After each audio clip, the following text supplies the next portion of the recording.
আজ আমি এই লুকটা ক্রিয়েট করেছিলাম অ্যাক্ট্রেস সামান্তা প্রভু। এই লুকটা আমার খুবই ভালো লেগেছে, সেজন্য আমি মনে করলাম চলো লুকটা একটু ক্রিয়েট করা যাক।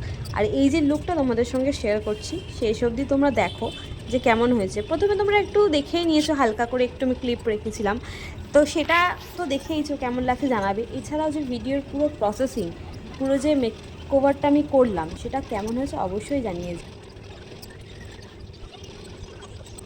আর যখন ফুল মেকওভারটা আমার হয়ে গেল, দেখতে কিন্তু খুবই খুবই সুন্দর লাগছিল আমাকে, মিথ্যা কথা বলবো না, খুবই খুবই সুন্দর লাগছিল। মানে মনে হচ্ছিলো যে ব্লাউজ, শাড়ি সব কিছু এতটা ম্যাচিং হয়েছে, আর মেকআপটাও খুবই সুন্দর হয়েছে, তোমরা দেখলে বুঝতেই পারবে শেষ অবধি। তো আমার তো খুবই ভালো লেগেছে, তোমরাও জানাও যে কেমন হয়েছে।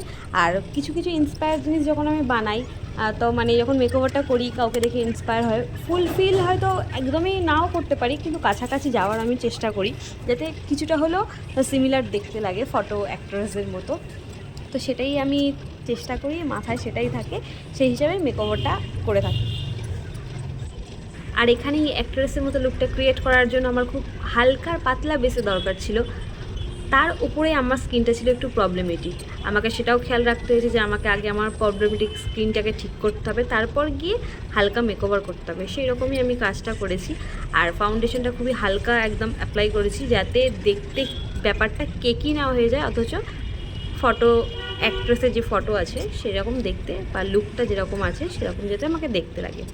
তো সেই রকমই করেছি। দেখো, পাউডারটা ভালো করে সেট করে নিয়েছিলাম, তারপর ব্লাশারটা ইউজ করেছিলাম। এরপর আমি একটু আইব্রো করে নিচ্ছি, হালকা করে আইব্রোটা ডিফাইন করে নিচ্ছি। আর এখানে শাড়ির সঙ্গে ম্যাচ করে একটা আই মেকআপ করেছিলাম, সেটাও খুবই হালকা ছিল, পিঙ্ক কালারের একটা আই মেকআপ করেছিলাম।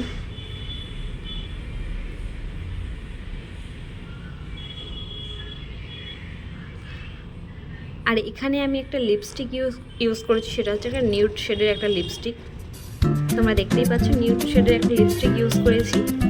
আর লিপটা লাইন করেছি ব্রাউন কালার শেড দিয়ে। এটা হচ্ছে আমার ফুল লুক। কেমন হয়েছে তোমরা অবশ্যই জানাবে।